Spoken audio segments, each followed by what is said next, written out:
We are going. Yes, we are. Hell yeah, brother. Here we go again. Yeah. Another Hello, week. everybody.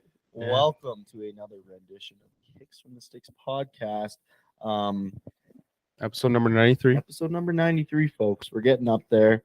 Hicks from the Sticks. We're here in beautiful Olds, Alberta, As always. down in the bunkhouse right now. Today we have a special guest. We're going to interview him later on, but he's going to hang out with us for the entire duration of this episode. Okay, so if you're like an original listener, an OG. you're an OG of the Hicks from the Sticks podcast, you've seen this guy's face before. Hey, I was the first one on the podcast. Well, not quite. Not quite. Not quite. Let's introduce him right away.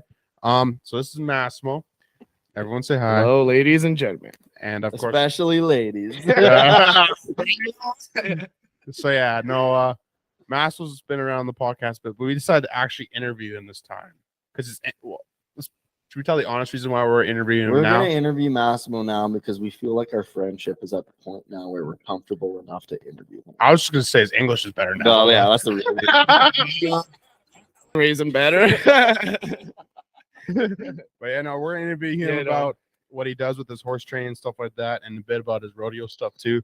But before we get into that, should we hop right away into our favorite segment, the Western Word of the Week? No. Oh, Mason's I got a want to thing. bring up something. All right, Mason's Okay. got something. So, everybody, it's that time of the year All right. where everybody has to do it. Taxes. Have you started doing your taxes yet? Have I started doing my taxes? So to be honest, me doing taxes is I clicked over my information and give it to my mom. Do you do your own tax? Does your mom do your taxes or did Well, you have she's an a accountant? She's a bookkeeper, Oh. so she knows all the tax hacks anyways. Well, not all the tax hacks. So I was going to say, does she know all of the little like scummy ways that you can like get an extra couple To an bucks? extent, yes. Okay. She knows a couple. Okay. So she helps me out a bit. You know, while I was doing it though, I was kind of thinking like, what if I just didn't do my taxes? Do you think the government would like know? Technically, I think you have a couple of years to actually do your taxes for the certain years. So could you like bulk like 3 years just into one and then get like a huge like check back? I don't think that's how it works. I think you still have to do it year by year, but you have so many years to do a certain like. It's Devin, not a let fact me check. ask you a question. All right. Yeah. Are you somebody who is educated and is currently doing the profession of an accountant? No. Okay, shut the fuck up. What's rude? Neither are you. Yeah. That's why I get an accountant to do all my shit. All right. So what are you trying to say here, Mason? What I'm trying to say is, wouldn't it be kind of cool if we just didn't have to do taxes? Then we wouldn't have like free healthcare. Yeah. And also the government would be watching our bank accounts and saying whatever the fuck they I mean, want. they already are probably. Yeah, I think they are. Yeah, to an extent. Oh, yeah. Yeah. Yeah. They know how much money you spend on like you know, pornos when you were staying in the hotel. Okay. Probably high expenses. Okay. Devin. So I was getting pretty defensive. I think he knows it's true. That's what's going on here. Don't do that. Yeah. What was your favorite listening? I don't do that. What was your favorite one? I don't have a favorite. Probably the guy cooking the egg. The girl wanting to go to the zoo. College Girls Gone Wild. All right. That's how much everyone's favorite segment. I start working with me. Okay. I'm just gonna open up a random page here and try to find something. All right, Dream Sack. Dream sack. What's a dream sack? Well, are you gonna take a guess? Is it like the native thingy? The native thingy. Oh, yeah, bro. Yeah. The dream catcher. No, it's not that. Okay. Dream Sack. It's actually like if you think about it, it makes sense. Mm-hmm. If you were to think about it really long and hard, you could probably figure it out, but we don't really have that long, so Okay. I'll just tell you. A dream sack is a term that's used for a sleeping bag. Does that make sense? Yeah, but what would a sleeping bag entail? Or it could be a nightmare sack. Yeah, depends. Or it could be a sad sack. Every morning it's a wood sack. Does sack mean Good one. something in Good one. English? What? Does sack mean something in English? think so. It means like a bag. Oh, bag. yeah. So it's Yeah. the same meaning as it is in French. Yeah. Like a bag in French, you just say sack. Okay. Okay. So like even when you get your groceries over there, it's like, yeah, I need a sack. Yeah, I just need you say a plastic sack or Okay. Yeah. Yeah. Or a paper sack? yeah. What's more popular, paper sacks or plastic sacks? You know what I find really funny now that you brought that up? Dad? Plastic? I remember when we were younger, there was this big push because people were saying that plastic bags were like super unenvironmental and all that shit. Yeah. Oh, I think they are, but like they're still using it. Yeah, but now it's completely changed because then they switched so that every grocery store you would go to they'd give out all like the plastic bags.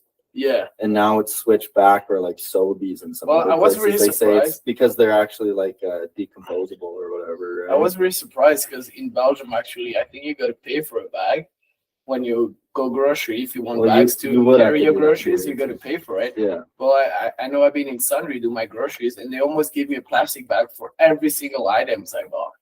Well, but Like, it's crazy. I they do- sometimes get out with like 10 plastic bags. Well, they So- do charge you for that though. I think like I remember. I don't think they Walmart- do in I don't think Sundry. they do. Oh, and Sundry. I think they don't? Sundry's behind the time. Well, not behind the times. They're just not with the times, in a sense. So Because they're for everywhere else, they'll charge you for a plastic bag if they have plastic bags. So Sundry's for the boys. That's what you're saying. Yeah, Sundry's for- okay.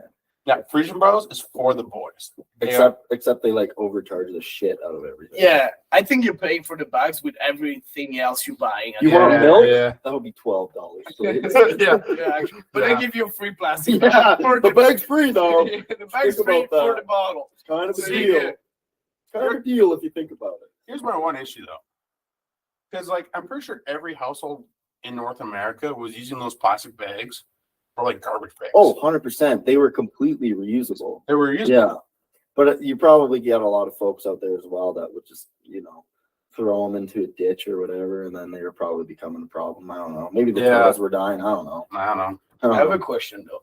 Okay. When you guys go grocery and get plastic bags, do you keep the plastic bags or just throw them? Keep No, them. we We would keep keep I them. keep them We- all. Yeah, we would keep them them. and then we use them as garbage bags. Yeah, or Yeah. just I use them all. Like I never throw an empty plastic bag in the garbage. Oh yeah, and that's why I'm kind of I bummed always- out that grocery stores aren't doing it now. Because now my only source of getting plastic bags is the liquor store, or when I like maybe go clothes shopping and Could get you like. drink? Well, I mean, I was gonna make up some bullshit lie saying I've been sober for like 3 years, but yeah, Yeah, that was like 3 years ago. Yeah. I once went sober for like a week. It was like hell. Good job, bro. Yeah. Proud of you. Yeah. Good job, Mason. Good job. Yeah. All right. Should we get into the interview part? Should we start grilling Massimo here for a second? Should we? Yeah. Let's do it. If you want to. All right, Massimo. Why don't you introduce yourself formally to the listeners of the Excellent Sticks podcast? Well, my name is Massimo. I'm from Belgium. Moved to Canada December 2021. Worked here for a year, and I just started a couple weeks ago to work here again. So here we go again for another probably 1 or 2 years, I'd say, working here in Canada, training horses, and Having a good time. having a good time, right? Yeah. So generally with most interviews, we have like an icebreaker question. So obviously we know you, but we're still going to do it. What's your favorite Canadian food, and what food do you miss most from Belgium? So actually, before you say this question, I remember Massimo saying like a week or two ago that like all food in North America is terrible. Okay. So we may have a favorite I food think here. it's terrible. It's terrible. But if you want good gastronomy or like actually really good food, I don't think America is the right place to go. I just think you should stick in Europe, good France, Belgium, like Italy, whatever. But like the food's honestly way better in Europe. Not gonna lie. So you're saying Boston pizza doesn't make good food? I love Boston pizza, but no. No, it's all right. It's all right. I can eat it, but like it's not the same, right? Like actually in Europe, mostly all the places could serve you like good food.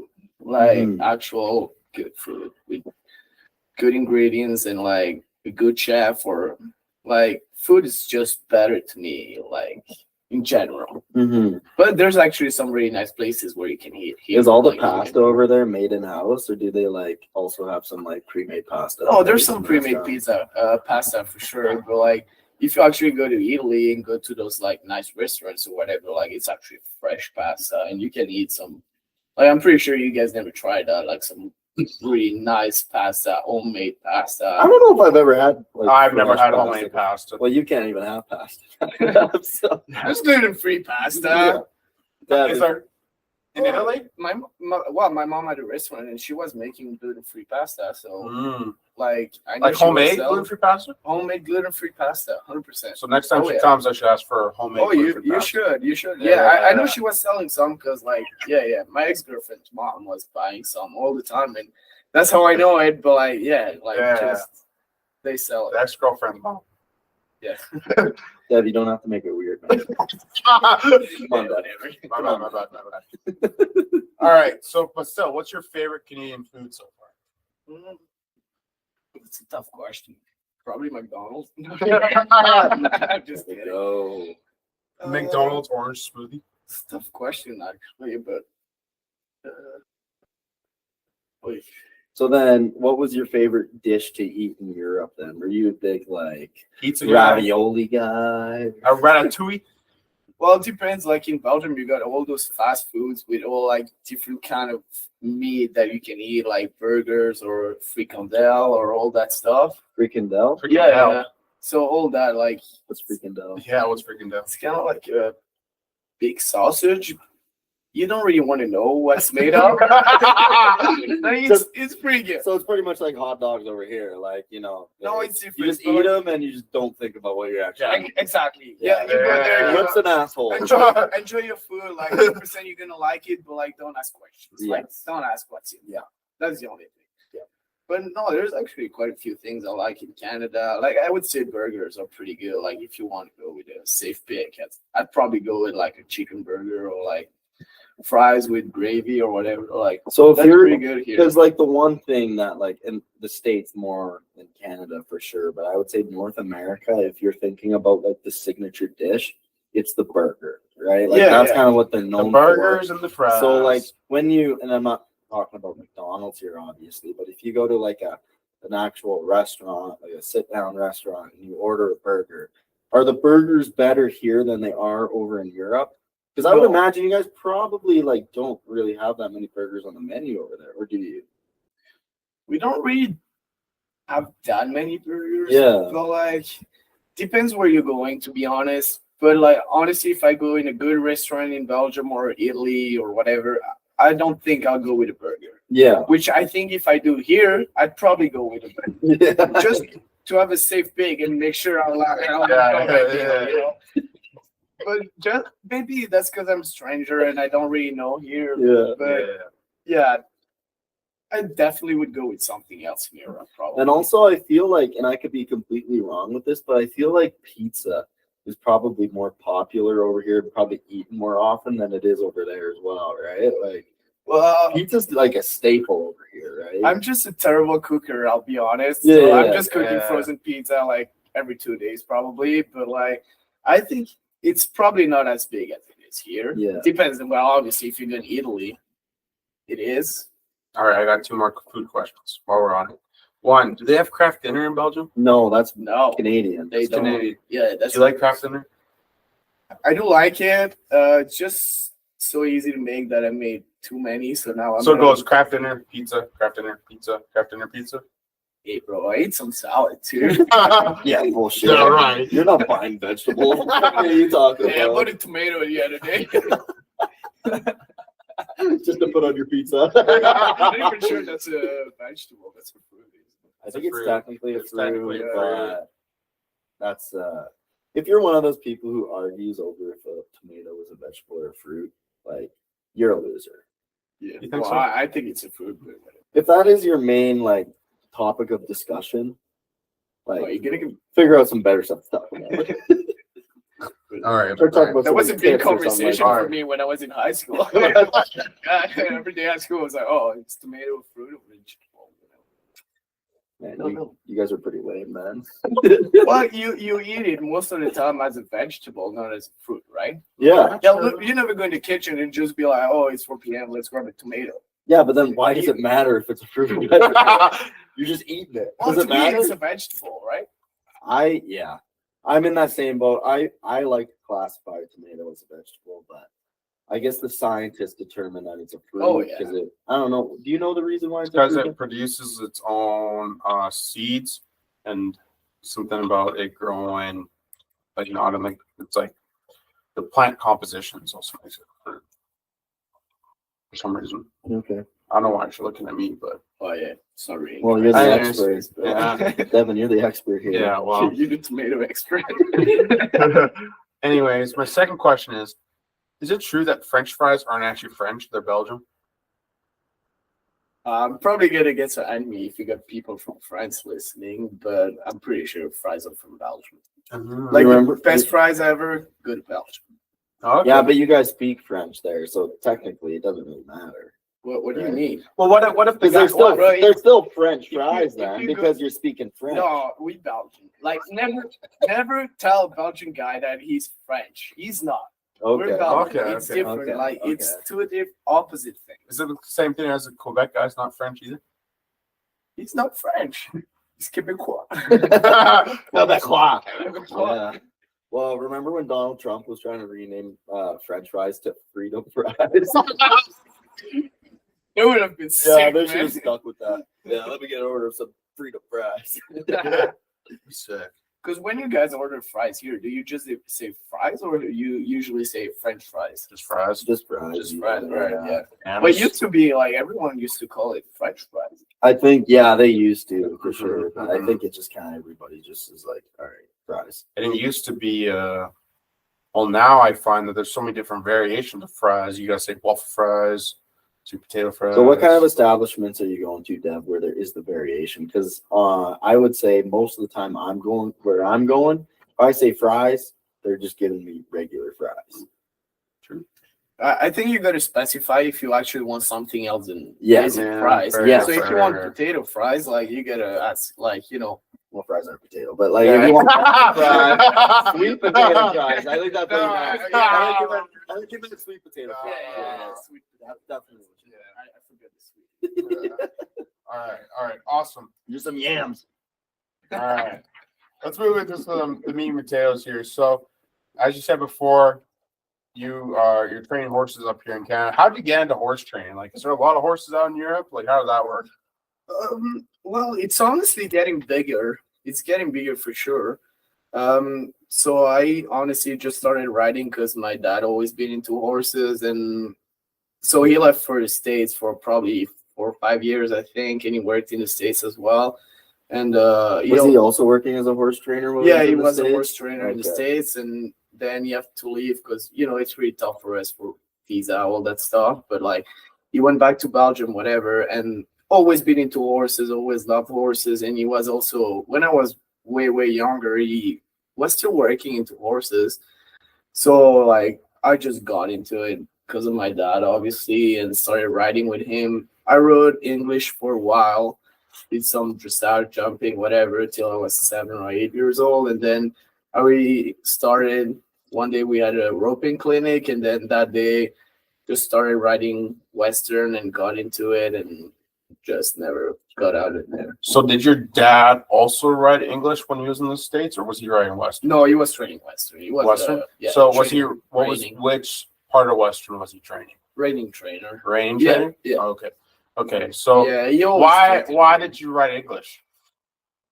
Well, because to me, even right now, I'm thinking like the bases are the best in English, and if you want to start properly, it's always really good to write a bit of English because you get a better seed. You got all the bases are really good in English. So like you can tell when you watch someone writing, you can tell, oh, this guy did some English writing, or this guy didn't. Like, it's just because it's really important, and it's two different ways to write, but like both are really good, and you can just be really good starting English and get a good seed, good position. Like all those bases are really good in English writing. So you get the foundations really good. Foundations are really Yeah. good in English Okay. too. And then also because Western, at that time there was almost nothing Western back in Belgium. So like English writing it's pretty big. There was some pony clubs or whatever. Like you could go right to like a big place with a lot of ponies. You could get lessons. So it was way easier if you wanted to ride and get lessons, or like a week clinic or whatever, like you could just go there and ask for that and you'll get it, because like it was bigger there and there's a lot of people writing English, I'd say more than Western, way more than Western. So the one question I kind of have is like when you've been here, obviously you've seen that like whenever you're outside of the big urban centers, whether it's a a town or a city or whatever, like almost like it's hard to go probably like 10 kilometers without seeing somebody who has horses, right? When you're in Belgium or when you're in just Europe in general, like how often are you seeing people that have horses? Because I would imagine, like, especially when you were growing up, it was probably a bit of like an exclusive club almost, eh? Like probably not a lot of people had horses, right? Yeah. So like what most people would say is like, or if you had your own horses, you would just put your horse to a barn. Okay. And just pay for like board or food or whatever, and then you'll just go ride your horse there. Because like it's actually, land and everything is pretty expensive in Belgium. So like most of people would do that because it's actually really, really expensive. Probably way more expensive than it is here to keep your horse at home. Yeah. Right. Yeah. Like you really got to be out of the city, like in the country, on some lands, because like it's just pretty expensive to keep your own horses at your own house. So like I'd say most of the people would just go to like public barn or whatever, or your horses there and then go ride whenever, or just take lessons there. It's just way cheaper, and that's how most of the people does, just because it's cheaper. I'd say. Well, and I guess while you're over there too, like the one thing about here specifically is because there's such an abundance and because there's like so many farms and stuff, like there's a lot of cowboys, there's a lot of farmers, all that kind of stuff. Like when you're over there, when like people, girls specifically, when they would find out that you had horses, and especially when you were doing more of the Western style, where they're like, "Oh, this guy's a cowboy," right? Yeah, like, or were they like, "Oh, this guy's a cowboy, that's cool," or were they like, "Oh, this guy's a cowboy, he's a fucking, he's a fucking dirtbag." Like, that was big of a deal when I was in high school, because I was like in that school and like not that many people were into horses or whatever, and like. But were the girls like, "Oh, this guy's a cowboy"? Yeah. Well, honestly, like they don't even make a judgment about it, because like they don't know what's about it. Like they're just like, "Oh, cowboy, yeah, that's true." They're just like don't know what's going on. They have no idea, or they're like, "Oh yeah, you rodeo." That's it. Like they just like, "Oh, you rodeo guy." Like, but they don't even know what a rodeo is. But like, they're just, that's pretty famous rodeo, right? Like that word. Yeah. So like, but yeah, no, it was frustrating because like you don't never really everybody at school and say, "Oh, let's talk about our common passion," because like nobody knew about it. Yeah. It's really, really small and particular people, and like nobody really understands that at that time. Because so like even like your high school friends now, like that are you still hanging out with? Do any of them even ride horses or rodeo or anything like that? Or most of your friends in Belgium now, they're most rodeo friends? So you mean like people I've met in high school? Or like Deb, it is possible friend group, right? Is it? But like, I'm just kidding. I'd say friends I've made in high school. There's still a couple I'm really good friends with them, but they're not into horses at all. Oh, okay. So they don't fully understand what you do and type of stuff. Yeah, exactly. Oh, okay. Exactly. Gotcha. What were some of like your experiences in Europe? So like you said, your dad got you into it. You did the English riding, then you got into the Western with the roping, and like, so say you finish high school or whatever, like, were you training horses already in high school, or did you have to wait till after high school, then you started working for some trainers? So like, I knew what I wanted to do. I always knew that I wanted to train horses. Like, that's what I'd say pretty good at, and that's what you were born to do. Well, no, but like, that's the only thing that really, like, I woke up in the morning and I'd like to do it, and I was like, your passion. Yeah, but like my parents like were really like, you can do whatever you want. Like they always support me, whatever. But they always say like, do whatever you want, but you got to finish high school, right? So like I was in high school and I ended up getting like a sports scholarship or whatever in a sense. So I could I started with roping, then end up doing some sorting over there because like that's really really big in Europe, and so I got that sports scholarship, whatever. So I could like miss like a few days of school just to go show or wherever, like train, practice, whatever. So what I would do every Wednesday afternoon, I'd go work in a reining barn, and Saturday, Sunday, same. So I was working when I was done school on Wednesday, sorry, and then Saturday, Sunday, and that's how I really started. Like I was riding, taking lessons, not really taking lessons, but working for them. They would give me lessons, and like really just kind of playing with that. But then I knew when I was finished high school, what I wanted is to actually train horses. But I knew it was not the best place to do it. It wasn't in Europe. So that's why I decided to move. Okay, so you worked for the reining guy during high school. Was there anyone else in Europe you necessarily worked for? Like, yeah, so I worked for a reining guy for a little while. I was probably 16 or even 14 to 16 or something like that. And then I left to France. And then there I would take longer breaks and just work for a cow horse trainer in France. That probably for 3 years and a half, I'd say, like that for all my holidays, because in high school you get quite a few weeks off or 3-4 days or like 2 months. So during all my every single time I had holidays, just go there, live with them and work with them there. So that's what I did for like three years and a half. okay. And so then that's how you got exposed to the cow horse side of things? Yeah, exactly. That's with this guy. I restarted everything, and like he really teach me like a lot. So yeah, it's because over there, like, is like I know when we were talking in the past there, like the cutting's really big in the States.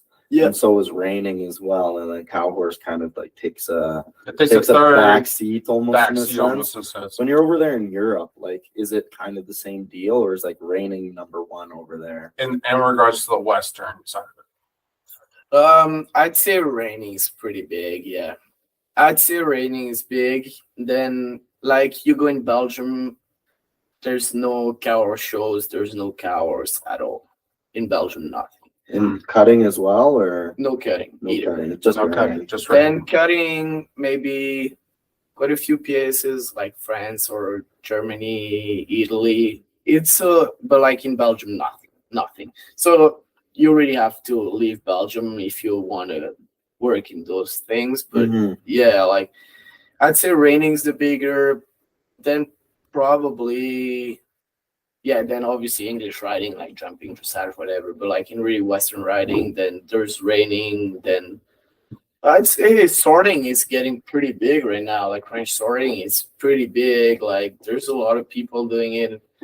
And, it's a bit more accessible because it's by teams. So you always work with someone. So it's a bit more like sociable, and that's why people likes it. But yeah, like the biggest probably reining, like more money, more clients, more everything. Well, and so like, yeah, you say the money and clients. Is there, other than that, is there like a specific reason why reining's the biggest? Because like from a viewership standpoint, like cutting and cow horse is much more entertaining to watch, right? I would think because like reining is the closest to English riding, the dressage. Oh, okay, yeah. So that's kind of like the Western version of the English dressage, right? Yeah, So that like, makes sense. Yeah. Yeah, I would think so. I'm not. So would you say reining is like the gayest version of Western riding? No. I really like reining and I go raiders. No, And if you're listening to this, makes you gay. no, probably not. I think like it's so important because like reining got like if you got a reining horse, like you got all the bases. Like to me, it's really important to teach a horse reining because like then you got all those maneuvers you need, right? You got the spin, so you move the shoulder. You got the stop, so you know how to stop. Then you got the back up. Then you got the lead changes. Then you got the slow down, so control of the horse. And that's like to me the most important, that you can tell your horse is broke and he actually listen to you, and like you can do whatever you want because like the horse got all the maneuvers, and you know.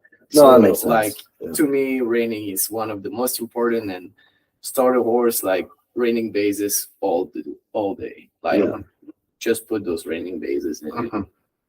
All right, just to move on to the next little bit here. I'm on our sheet here. We had this later on the sheet, but I think since we're talking about Europe right now, and you talked about how you start off with roping, what does rodeo look like in Europe? Well, actually, like when I was younger, it wasn't that big, but now it's getting bigger. Like there's a lot of people working on it and like trying to make it like as big as it is here. I don't think it'll be that big, but like then we had a lot of problems in Belgium and Europe because like animal protection, whatever. So they were like, "Oh, that's hurting animals. Like you cannot rope, you cannot bull ride, you cannot do that because it's just hurting Which animals." events specifically are they really mad at? Like the Probably bull riding. probably bull riding. But also like I think like calf roping and stuff like that and team roping. No, so there's no really. I don't think there's no calf roping. I'd say like calf roping, tie down roping. Yeah. There's not much of it. Like I'd say team roping. Team roping's pretty big. I mean, we had to stop for a while, but now it's starting again. So like I'd say team roping or even breakaways, all right, but like nothing much in that. Okay, so when you go to a rodeo in Europe or Belgium, what events are you like? What are the events you're watching? You'll probably have some bull riding, saddle bronc, and barback riding. Then bar racing, obviously. Yeah. Don't forget about racing, right? Okay. We're gonna interrupt this answer, right? Are the barrel races as crazy over there as they are here? Hey girls, I love you all, but yeah. All right. So then you have barrel racing and then team roping, and is that about it? So like, what it would do if there's actually a rodeo, they would plan a whole show, and then like there's probably some trick riding, right? Like trick roping, then probably put some roping in it, bar racing, pull banding, then bull riding, barback, and so. Is there goat time? No. No. All right. No kids that ride sheep or whatever. Like, it's not that big yet, but it's getting bigger. Like there's some rodeo that does it. Hey, I'm talking in general. Some rodeo does. Okay. Well, and that's the one thing I wanted to kind of ask you about as well. Like here, when it's in the rodeo season or even like the showing season for you, you could go to a rodeo or a show pretty well almost every weekend, right? When you're over there, you'd probably have to travel between different countries in order to do that. But like how often are you able to show or like go to rodeos? Is it like almost so like a once a month sort of deal? A horse show or like a rodeo? Both. Because like I'd say a horse show, I remember when I was showing it, like I'd say like you could do one a month, sometimes two a month, but like not that often. I'd say once a month. And the rodeo like maybe once every 2 months. Oh, okay. Okay. So that's not happening a whole lot. No. So that breaks. Well, I think Matt's gonna say it's happening more now. But happening yeah. Like I haven't been there for like almost 2 years, let's say now, but like it's getting way bigger, and there's so many people working on it and working their ass off to make that bigger and like respected and working with the government to say, hey, it's not a bad thing. Like really, those people are doing such a good job because they're doing everything they can to actually make it like probably not as big as it is here, but like try at least, you know. So since there's only one show a month and one rodeo every about 2 months, are they just big old parties then? Oh man. When I was going to a horse show there, I knew I probably won't sleep for 3 days. Seriously? Like there were some weekends, man. We would go to sleep at 6 a.m. and start showing at 7 a.m. Like it's wild. We got like that last show. I went back for that last show, show last year. And there's literally a club in the horse show. Oh like, shit! There's a club in there, man. Like it's just so wild. Like it just feels sometimes you're just in a club and everyone goes crazy and like. But it's fun because you just know everyone there because it's not that huge, you know, but like, you kind of know everyone, so you party with everyone, everyone's dancing, drinking, so just everyone's so happy to see each other again, you know. So like, yeah, it's huge because it's a show, but like there's always like a huge party there. Well, and because there's such that big kind of like party aspect or mentality to it, like when you guys would go to these places, like does anybody even like really care about their performance? Like, is there like really that much professionalism going on, or is everybody pretty much just there to party, hang out with people who are like-minded as them, because they don't get to be with them that often, and just like, you know, maybe try their best, but really they're just to pretty much drink? Well, I'm talking about range sorting here. You know, like I know in raining or that those other shows, it's way more professional. Range sorting, it was like that. But like everyone, like it depends kind of the show. Everyone's partying, but like if there's like some big shows, like important shows, like probably the open riders, so like the professionals, you won't see them party, right? Okay. So like, you know, and then you kind of know, because like usually the finals are on Sunday and the party Saturday night. So you kind of know if you don't have finals on Sunday, you can party Saturday night, but if you got finals, you don't party that hard, right? That's kind of bullshit that they do that. They should make the finals on like Saturday afternoon, so that after you guys are done, you could just go ham and not have to worry about Sunday. Make all the shit riders go on Sunday. What? Yeah. I'll let you talk. I'll let you talk with the boss. Yeah, let him give me the opinion on that. Awesome. Do you have any more questions about Europe? So, yeah, I got one more here. All right. So the one thing that I've noticed from these shows here is it's a pretty good split between like guys and girls that do it, right? Yeah. Specifically more so like, you know, like the cow horse kind of stuff, the stuff that we've gone to watch. When you were over there in Europe, was it like kind of more predominantly like a male thing to do, or was it kind of also split 50-50? I'd say also split 50-50. Okay. Yeah, I'd say so. No. Yeah. No, I'd say. Okay. Milo just trying to bite me. So my question is so we're gonna go back to your dad for a second. So your dad left when he was younger to go to America, train horses in the Western, in the reining. Was he one of the main people that came back and was kind of like a pioneer or an original guy to do it then in Europe?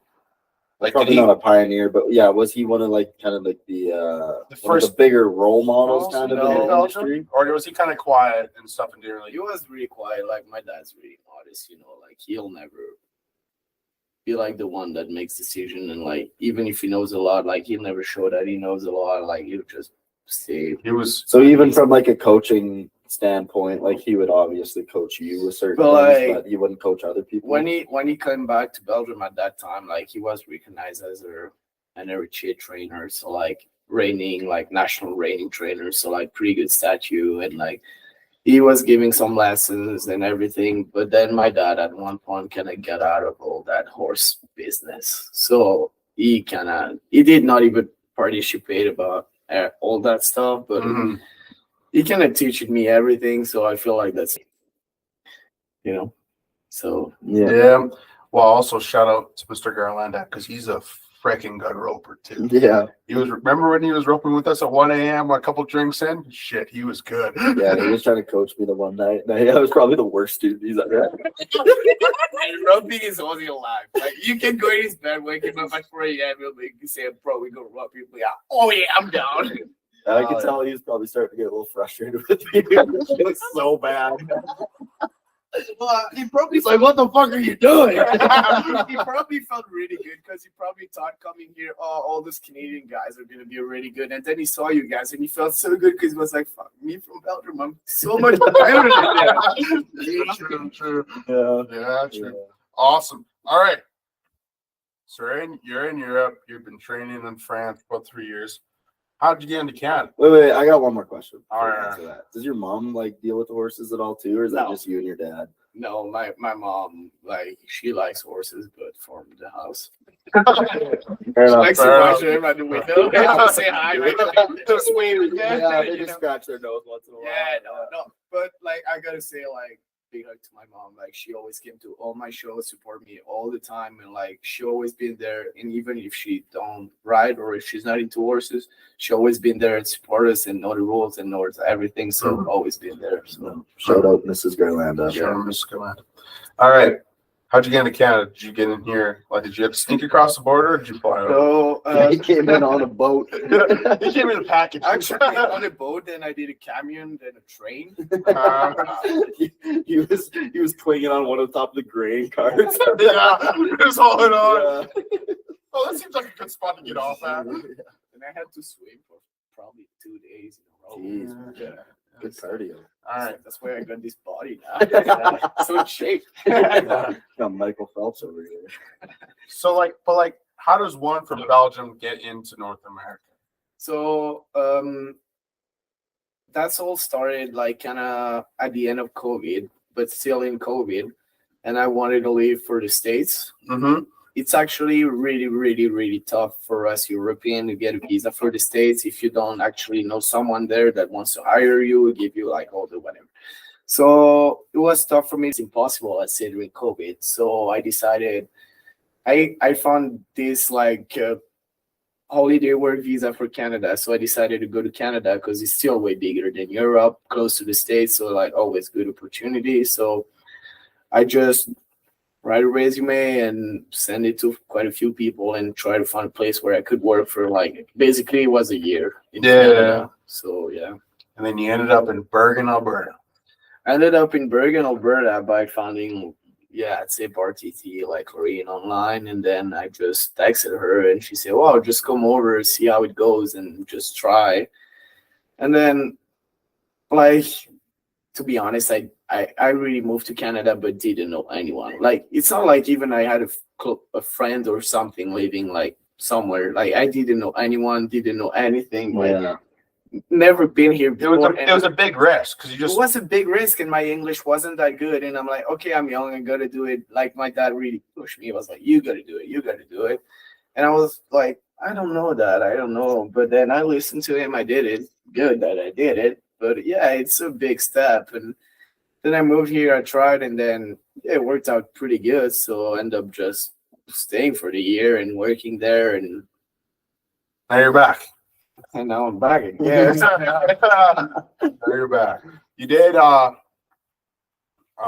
yeah, it's been pretty good. And so you get into Canada and whatever. So before we hop into that though, I have a question written down here. It said, so you get a foal, right? What's the processes that you go through to get it ready to get ready for futurity? Well, obviously you gotta, depends what age you get the horse, right? But like if it's born at your place, like do all the groundwork, then first couple rides, get the horse broke, and then start the training. Then I guess it just depends on each person, what age or when do you want to start a horse, when you want to start working cows. Like just depend on each trainer, and like it's just different case scenario. Like some people like to start him at a year and a half. Like, okay, some people are gonna say, oh, it's bad to start him that young, right? So I'm like, depends on each people, and like I think there's different way to do it, and like each way is probably a good way to do it. Like really depends on each person, I think. So and then what's your favorite part about training a horse, getting it ready for futurity? Like it's just the fact like you ride your horse every day and you just kind of see your horse improving, you know, and you're just like, I can teach this horse to do some stuff, and like every day is just getting better, every day is just improving, and like some days you just want to kill him because like he's not doing anything. But then you get at that show and like, okay, maybe you're not gonna win, but you're like, I worked my ass off to make everything work and like to make this horse good, and it's just like, you know, just satisfaction. We're gonna shout out a horse here for a second. Did you see that in Hickory this past season? A little bit. Were you happy with Hickory going into the futurity? Well, he's a really good horse, a lot of potential. actually a really good horse, like probably one of the best young ones I rode. But I'm still a young guy, still need to learn a lot. So like it's tough for a young guy that still needs to learn to actually train at 3 years old, getting ready for the whole futurity, which in the cow horse, you need that cutting, you need the reining, you need the fence work. And you need the steer roping. No, you don't. Oh, is that just Canadian? That was just a fun thing. No, Oh, that was a fun thing. Oh, that was actually That was the extreme. But Oh, the extreme. You're not doing that with the young horses. But yeah, it's just a long process, and it was actually this degree was my first futurity horse to get ready. Yeah. The first time I get a horse ready for the futurity that I own train by myself. Mhm. So he did really good. I was really proud of him. And I couldn't expect more from this horse, because he gave me everything he could with what I teach him, and so pretty proud of him. And I think he'll do better this year in the Derby. I hope so. So Awesome. So one thing I kind of wanted to touch on before we go too far into the training horses over here. When you came over here, like where you're situated right now, it was kind of split a little bit, like especially when it was too cold out to train horses, where you had to help James on the ranch. Yeah. So what was it like coming from Europe, where you probably didn't have too much experience with like farming and ranching and stuff like that, to having some 6'7" screaming at you about his calves and his cows and getting shit done? I was pretty scared of it for a couple months. I'm gonna lie, but it's just so different, man. Like I've never seen an actual branding before. Like I've never seen someone do a branding in Europe, Like it's just so different than there's a lot of farmers, there's a lot of farms. I never been into that because I was not really interested in that. But we moved calves this morning with James, and I looked at him and I said, man, I really like this time of the year. I know it's really stressing for you, but just go around, walk around and see all the calves and move the calves and put them in that big pasture and see them. I really like that feeling, but that's not what I want to do, but I really like doing it, and it's cool. It probably helps to mix up your day too. Yeah. So you might train some horses, then you know what? Hey, I gotta come help out with calves. You don't mind? Just mixing it up.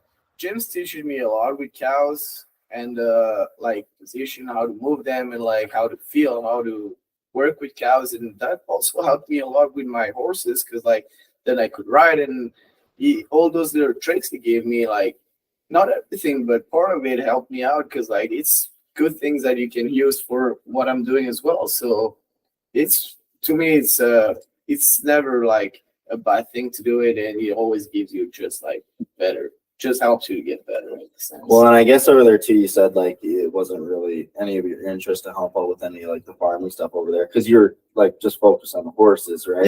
Yeah. And so I guess that's one thing over there in Europe, is there's probably not many guys out there over there that will use horses as a part of their farming operation. Right? No, it's a quadro. Exactly. Then it's tractors. And then pastures are not that big. You don't need a horse to go check out your pasture. You know what I mean? Yeah, or it's not rough either. Yeah, you get it. Yeah. So my question is, on the ranching side of things, what has been the least favorite job you've had? Feeding a couple beers deep. Beat that, James.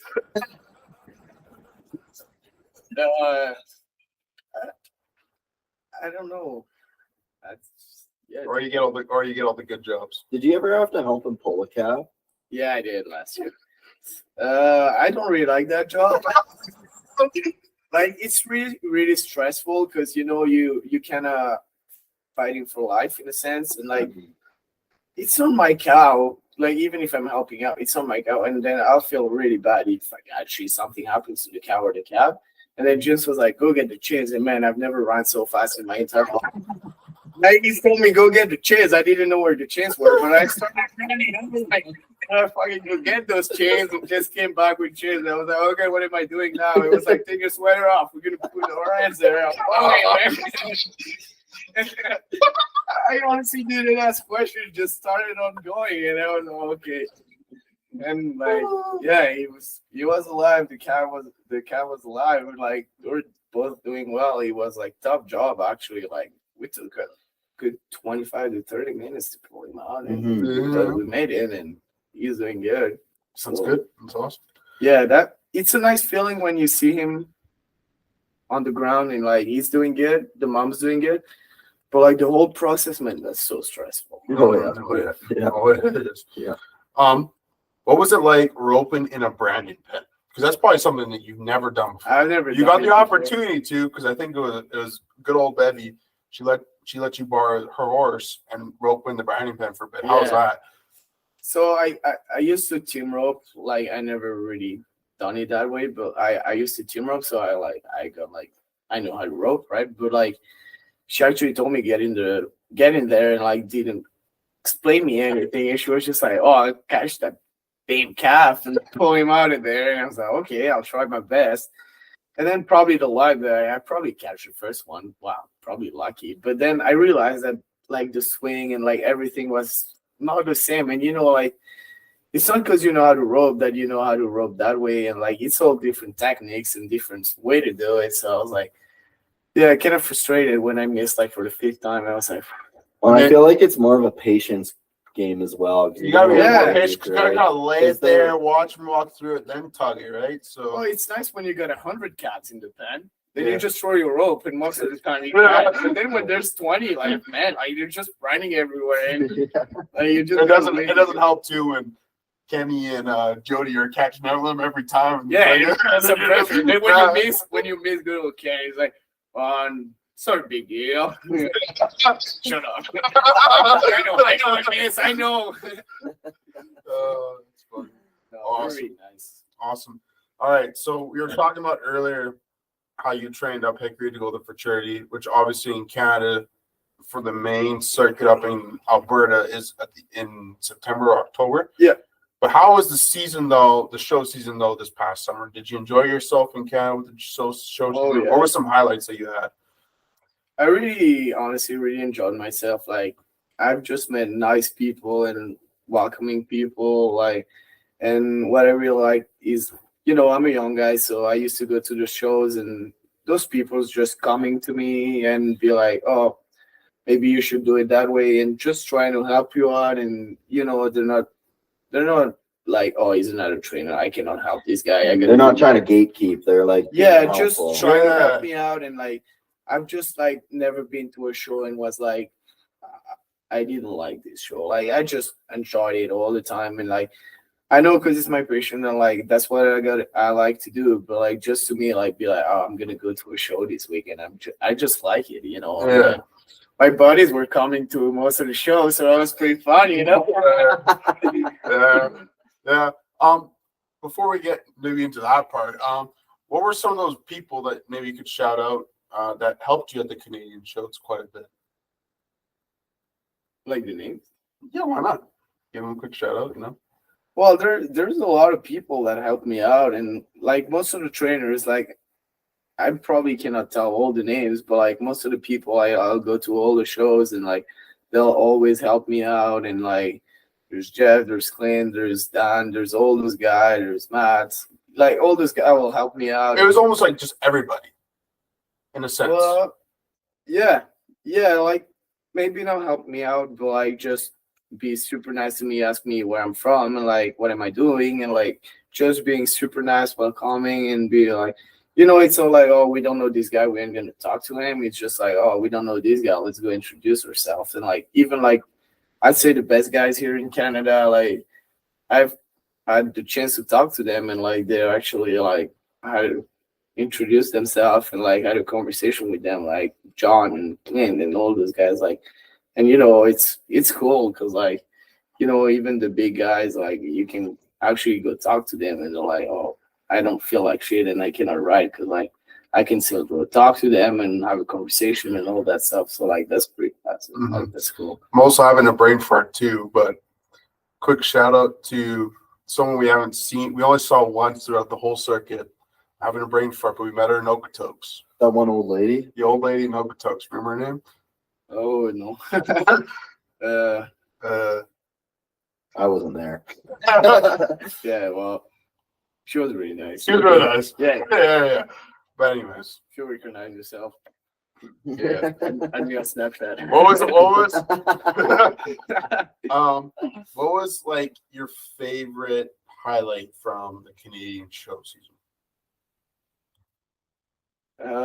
I'd say, like, I've had a lot of fun when I had a show at Ponoka, Mhm. the Calner Center, and the Ponoka Stampede was on that same weekend.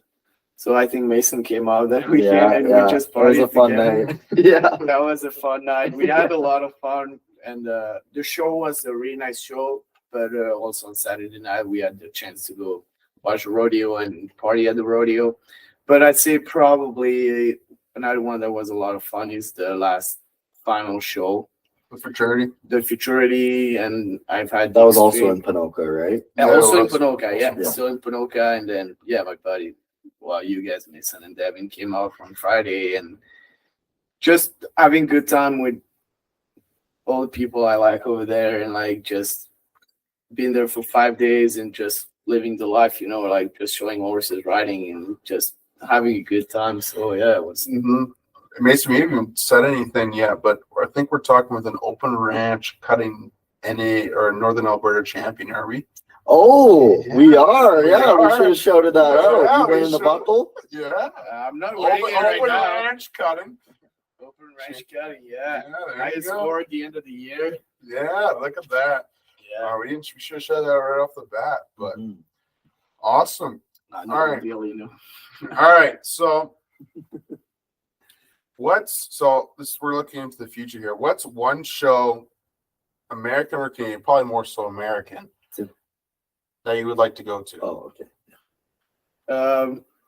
Actually, I got two big dreams and big goals in life. I want one day show in the Run for a Million Okay. Yeah. Where's that? in the cow horse. When is it? Where is Where is it?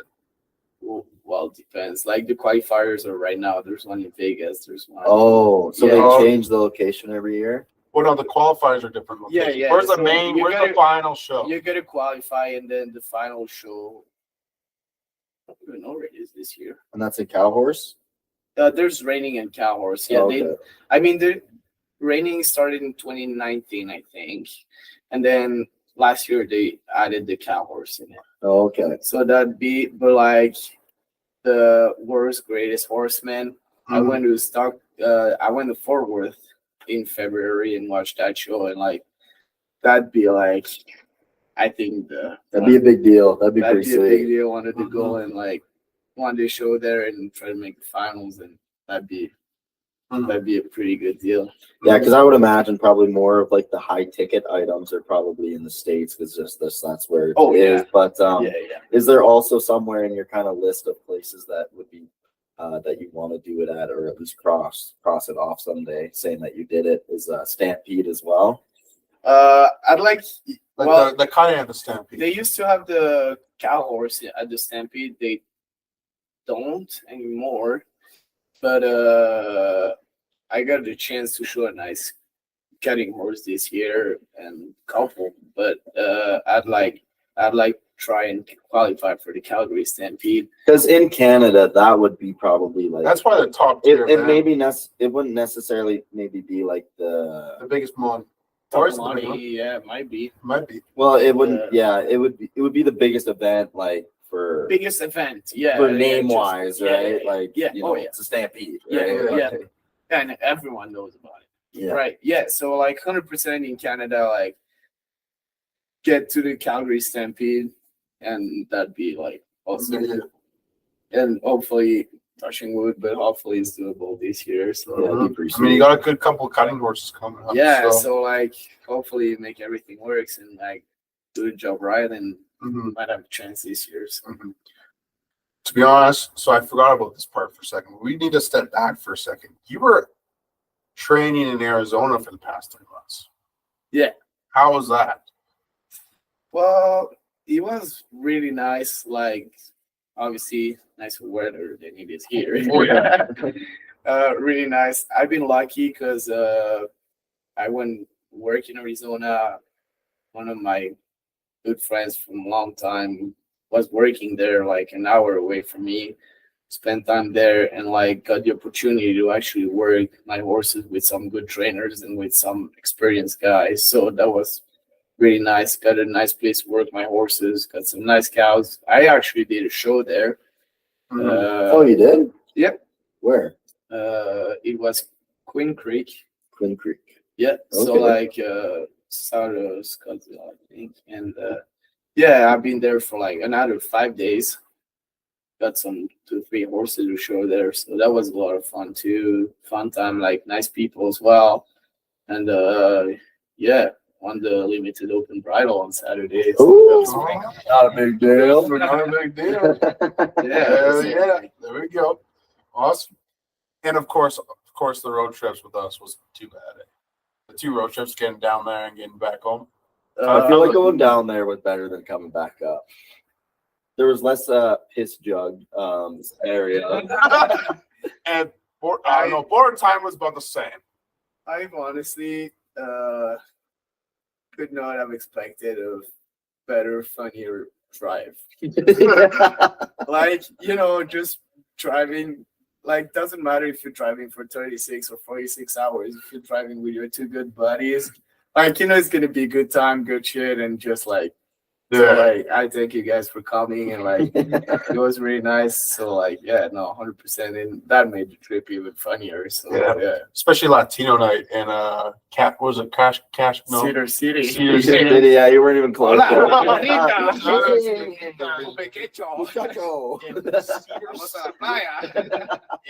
City, Utah.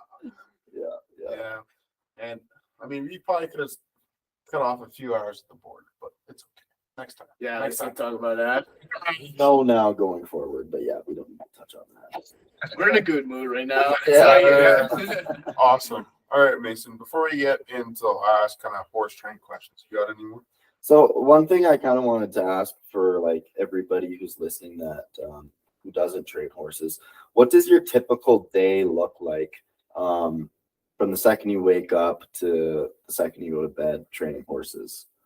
Or how about this? The second that you stop and you decide to go to Cedars and Sundry. Cedars and Sundry is the bar we always go to. Yeah. So I usually wake up.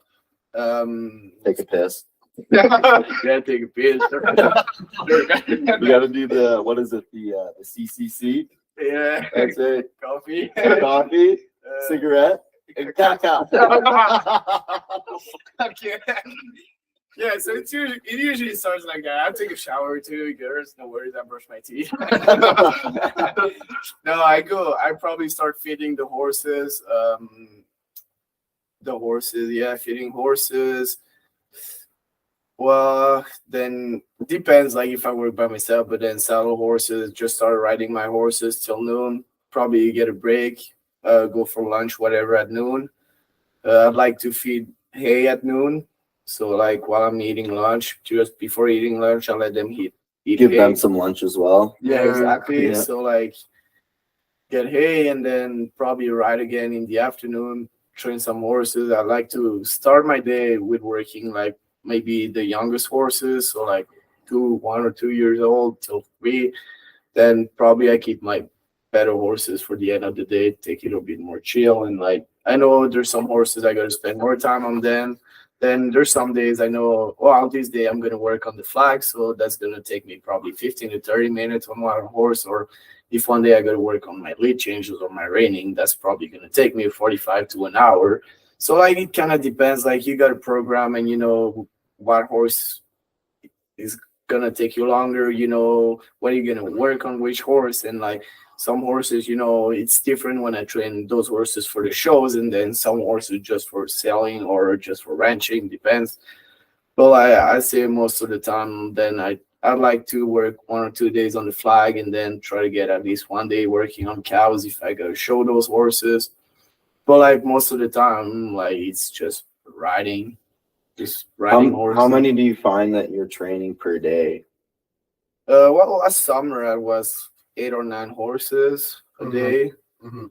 I'd like to get to 15 for this summer just because we'll be 2 people working. So that could be like a 10 to 12 horses a day. Mhm. And then work like other people could work with another 2 or 3. And, if you got someone that helps you to saddle the horses, because You can go a lot quicker then. yeah, a Yeah. lot quicker. Then my day basically is our 5 days of training. Then like Sunday is just putting horses in the walker, exercise them, and then like obviously like just bath the horses, wash tail, wash mane, and then braid them or do all that stuff. So yeah, that takes a little while. So yeah, that's kind of depends. Like if I'm working by myself, I won't be able to do more than 7 or 8 horses because you got to untack, shower all the time, and it just takes a while just the process more than riding. But if you got someone working with you, that goes really quick. So like you could do like 10, 12, like big day 15. Yeah, that's doable. Yeah. But we'll see. What the fuck are you smirking I about? don't know what that sound was, but okay. That's Yeah. you on the couch. Oh, It's not ripping ass. well, if anyone's gonna be ripping ass, it was you. No, I've so. been ripping ass this Okay. I've been ripping ass this whole time. That wasn't me. Awesome. All right. Well, last horse training question. What does the future look like for Massimo Garlanda? How I would like my future to be, or Well, yeah, like What's the dream? What's the dream? I'd like to stay in Canada for another 1 or 2 years. I don't really know yet. I don't have specific plans yet, but to me, my career and everything, I'll have to move to the States at some point. Probably work in the States for a couple years, and just things for what I want to do. Like my best bet is stay in the States because like that business and all the shows and everything's around there. That's where the money is. Money. Exactly. So yeah, that's it. And then like I told you earlier, one day have my clients have enough horses for me to ride, maybe some people working with me, and just be like, okay, now I can start doing those run for a million or world's greatest horseman. And like just I think when I get there and like one day make it, and if I got a chance one day maybe win one of those shows, like I think I'll be there.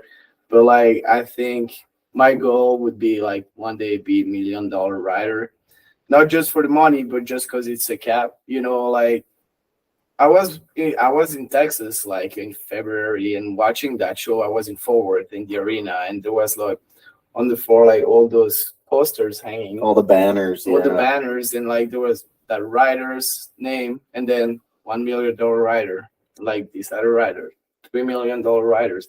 And then I saw that, and like to me it means a lot. And I just called my dad and I say, well, I just hope one day like I'll have my name there. Yeah, have your name up in the rafters. That- That'd be pretty sweet. Not just because I want the money, but just for the signification. Yeah, just for like, sure. fuck, like then I can be like, fuck guys, like I made I it. made it. Yeah, yeah. That's the thing. And Yeah. that's the whole plan, I'd say. So Yeah. work hard and you'll get there. But Mhm. Oh, that's right. Yeah. Brilliant. Awesome. All right, we got a few random here. Oh, we kind of skipped over this. We had it written down, Dev, but you skipped over it. So, and then we're kind of tracking back a bit here. But when you're in Europe, you did a little bit of bull riding, right? Oh, I'm sorry. Yeah, Yeah, we can't yeah. skip over that. I'm Yeah. sorry. So when you were over there, like how often were you bull riding? well, there was a period of time when I was doing pretty often. So a friend of mine there in Belgium is really into bull riding. Like this guy lives for bull riding. He's really good and he's into it. Like he's been in Vegas to bull riding in Vegas. So like he's really good. And like he kind of took me, and like when he practices or all that stuff, I used to go with him and just ride some bulls. I bought all the equipment, and like I was all set to ride. And then the only problem is like bull riding and my job are two things that doesn't really get along. Doesn't really go hand in hand. Yeah, like fuck, man. Like the first time I rode a bull, I fucking shit my pants. And I like that feeling, man, when you're sitting on that bull and you're like, I gotta kill this and just stay on, like Oh, that it's just feeling. pure adrenaline that's just Yeah. coursing Yeah. through your veins, right? And also that fight, like just before that, you're just shaking and everything, and then you get off that bull and you survive, and you're like, fuck, man, I'm alive. I did Yeah, it. fuck, let's do it again. Yeah, and then you just do it again, and then it just becomes like fuck, I just love that feeling, love that adrenaline, and I want to do it again. And then at one point, I was like, man, I gotta stop because then I just gonna hurt myself. Yeah. It's fucked up. Well, and I know you were highly considering doing it over here a little bit as well, and I think you kind of got talked out of it a little bit. But would you ever do it again, or is it kind of at the point where it's like I'll do it again. You will do it again. I'll do it. It just found a good time to do it. Yeah. And then I have like 15 horses on training. And After the showing season is over. Well, exactly. So if you hurt yourself, it doesn't matter. Exactly. Yeah, it's just be like, oh, I got a show tomorrow. I'm gonna ride some balls tonight and just make it go. Well, no, I'll just might not be the best idea. Yeah, no. Awesome. Favorite beer? Well, I'd say my favorite, like the one I drank the more often here, probably last year was the Pilsner. Yeah. A lot of people are gonna judge that. Okay.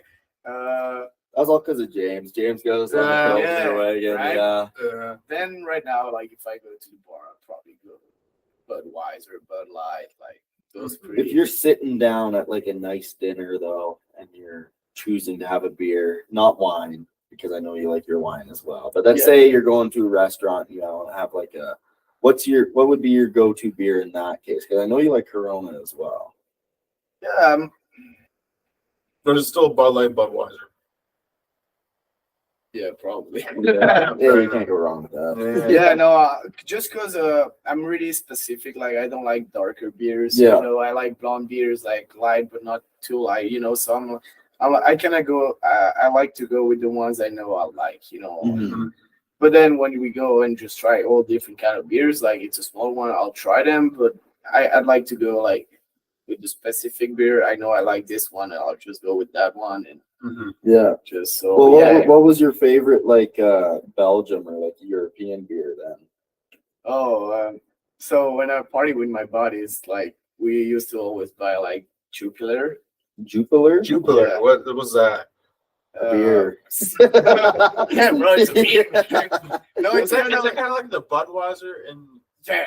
Yeah. All right. Because it's a huge deal. Like everyone drinks that, everyone buys that. Like that's huge in Europe. Wait, and actually, I have a question. I just thought of this here. When you're drinking beer over there, do they sell them in cans or is it all bottles? Depends what you want. There's both. They do have cans over there. Yeah. Okay. But like if you buy so I was always under the impression that it was like mostly like bottles over there. Bottles, it's like a huge box. Yeah. So it's like a crate. And then no, it's a box of bottles, and then you gotta bring the box back, and then they give you like $5 back or whatever. Yeah. Okay.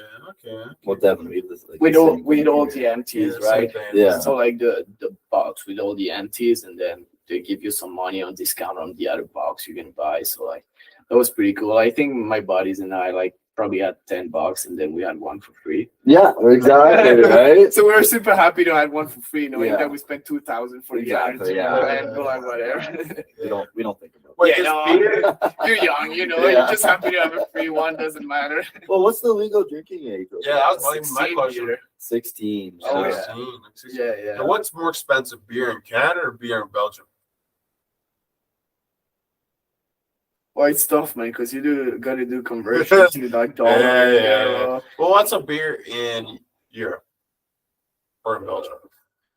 Depends, in Europe, like to the bar or like to a club or in the bar. Like in the bar, like 3 to 4. 3 to 4 euros.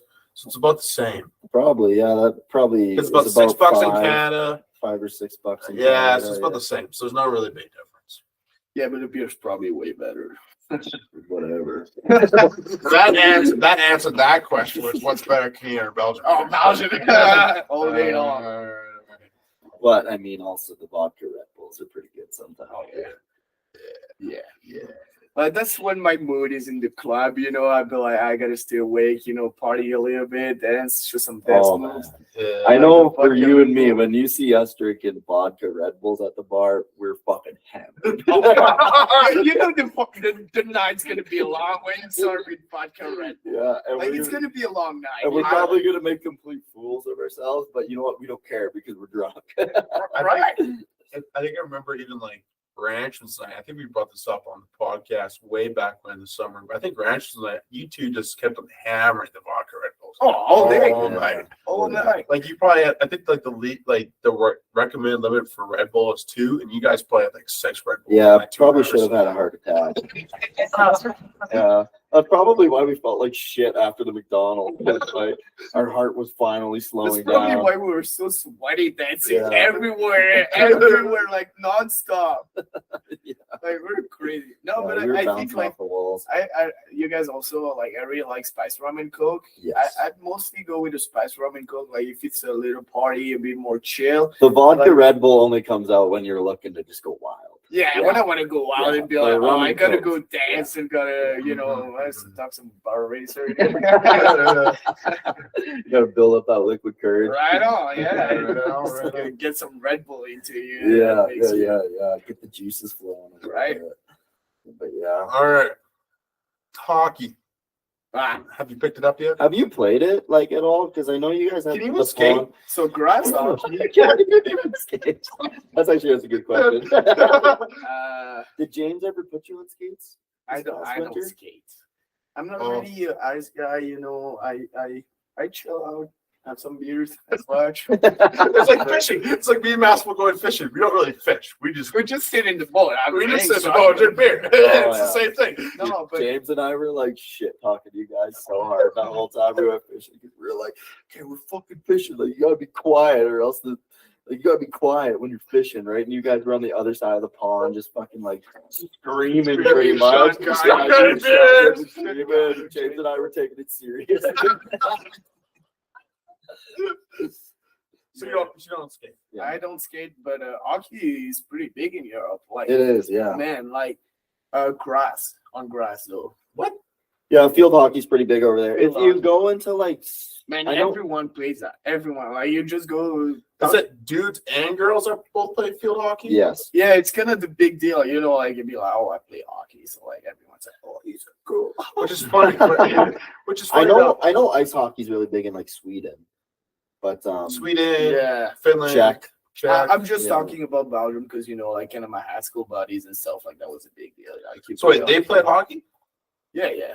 But But it was like, field hockey. But field hockey, because like in Canada though, if a dude plays field hockey, it's like Not a lot of guys it's a do it. little around here. suspect. well, we just don't have ice in Belgium, man. Like, Yeah. what do you want to do? Yeah, I think it's more so like the northern European countries that are more into the ice hockey. Yeah, but like Belgium is actually really good at field hockey. Like I know they've been world champions. Like I don't remember when, but they've been Red Lions.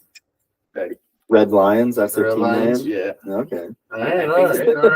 Oh, no, wait. I want to see. Well, and you've been to as a Flames game here as well. Yeah, I right? did. What did you think about that compared to? Because like I guess over in Belgium, other than like soccer, what other like sport venues would you go to that would have like a similar atmosphere? Is there really anything? Probably field hockey now. Okay. Yeah. So would like in soccer obviously the stadium is so much bigger and there's so much people in there, right? But like what was that Flames game you went to? How does that compare to like going to a soccer game in Europe? I just cannot compare because, like, honestly, that was such a nice show. Like the Flames game, that was, Who did they play? well, like, but like, They were yeah, all my schools. I was probably drunk. Like the game started, but it doesn't matter. And, no, but like all the lights and like all Fire. like the lights and the fire. Yeah, but like the whole mood and like the whole show was like Mhm. awesome. Like Yeah. really, really nice. And like the soccer game, you don't really have that. Like it's just like a soccer game, like shake hands and Mhm. whatever, and then you start playing. Like, yeah, it's like I guess Or the stadium. difference though between soccer and hockey is in hockey you have so many like stoppages and also that you gotta have the commercial breaks and stuff. So they kind of have to make it more of a show just to make it entertaining for the people who showed up with compared to soccer where they pretty much just go the whole time and then you have your halftime break and then they just go again until the end yeah, of the it's game. just they're so big, man. Like like you can watch it for 45 minutes. Like just all the stadiums are full all the time. It's Yeah. just so big. Like there's no Football. football. All right, Mason. We got one more question. One last question. You want here. to ask us one? Yeah, and This might be a tough question to answer, but Oh, is it personal? no. But what's better, Canadian or European chicks? I was waiting for that question. We can even break this down even further. What's better, European, Canadian, or American chicks?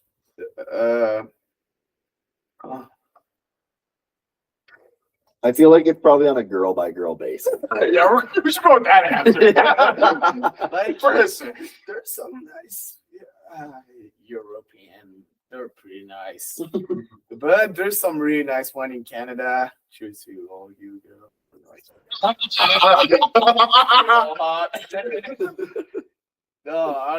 No, honestly, like Canada is really nice, and you know, there's some really nice one in the States too. There's nice girls everywhere, but that Some- sums up the but, like, question. I'd be honest, there's some wild ones in Canada. Yeah, they're a little wild. Oh yeah. They got a couple screws loose They did some upstairs. trading. Good thing you're a trainer.